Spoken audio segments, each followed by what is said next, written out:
How far would someone go just to break free?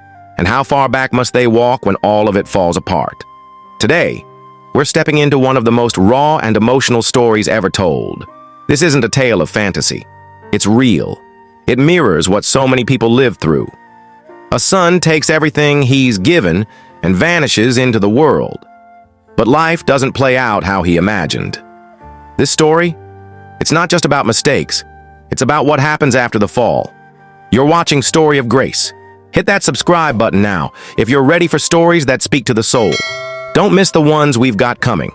What kind of son looks his father in the eyes and asks for his inheritance before the old man has even passed? That's the first punch in this story. It wasn't just a request. It was a break of trust, a tear in the family. In that house, two brothers lived. The older one was reliable, always doing the right thing. The younger one, he had restless feet and big dreams. He wanted his money now.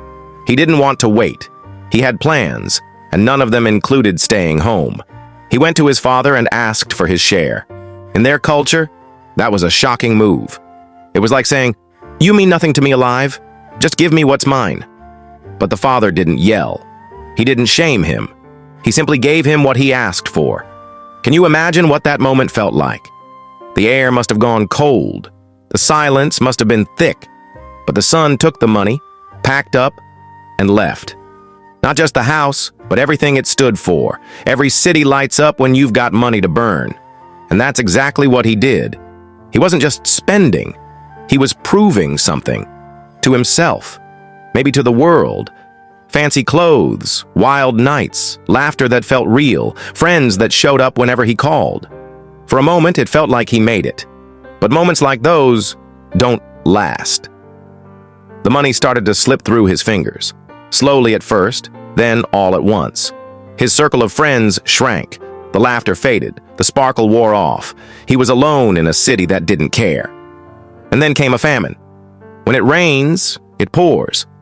Now, broke, hungry, and desperate, he had to take whatever work he could get. You know you're at the bottom when feeding pigs feels like a step up.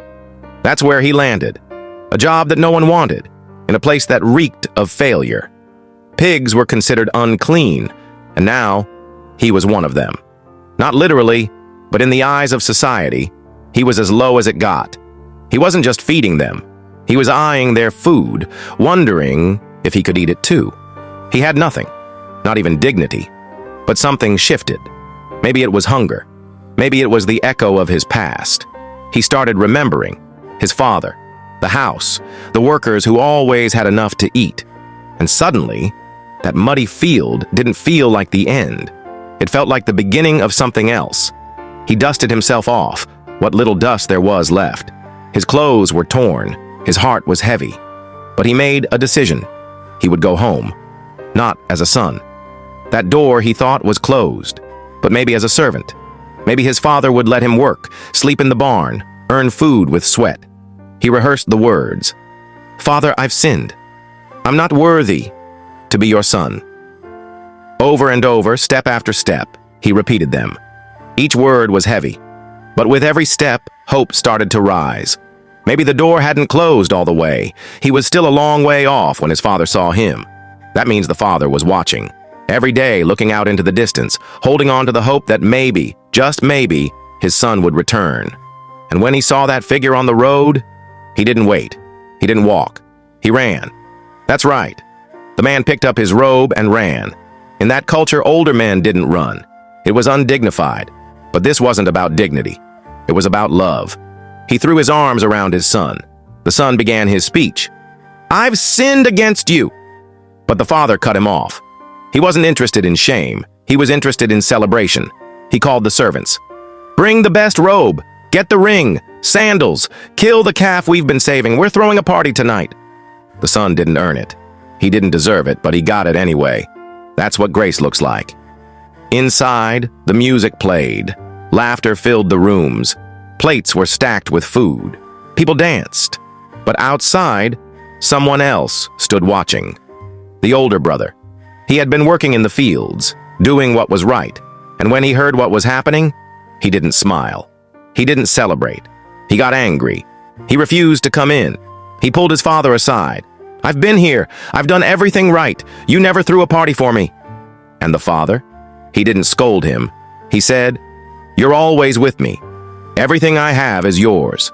But your brother was lost, and now he's found." The father wasn't playing favorites. He was showing love. Equal, fierce, forgiving love. Love that reaches across pride and pain. Love that doesn't keep score. Why does this story hit so hard?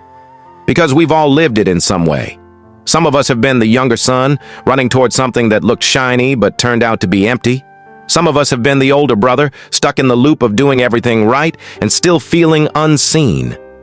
And some of us, we're the father, waiting, watching, hoping someone we love comes back. We're all in this story somewhere. That's why it matters.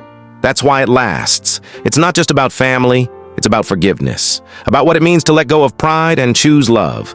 This father didn't wait for an apology. He didn't demand explanations. He ran. That act alone turned the world upside down. It said, "I care more about you than about what you've done." It's a love that doesn't play by the rules. It doesn't ask if you deserve it. It doesn't make you jump through hoops. It just loves, fully, fiercely, always. Imagine what our world would look like if we lived with that kind of love, if we ran toward people instead of away, if we celebrated return instead of clinging to resentment. That's what this story invites us to do. You've heard the story. You've walked through the pain, the joy, the return. Now what? What will you do with it? Maybe you're the one who needs to come home. Maybe you've been holding back. Maybe it's time to take the first step. Or maybe you're the one who needs to open your arms. Maybe there's someone you need to forgive. Maybe you need to let the past go. This isn't just a story from a book. It's a mirror. It shows us who we are, and it shows us who we could be. All we have to do is take that first step, either back home or towards someone else. Thank you for watching Story of Grace. If this story touched your heart, don't keep it to yourself. Like the video, subscribe to the channel, share it with someone who might need to hear this today. Because stories like these aren't just meant to be heard, they're meant to be lived. And if you're ready for more, stay with us. We've got so much more coming your way.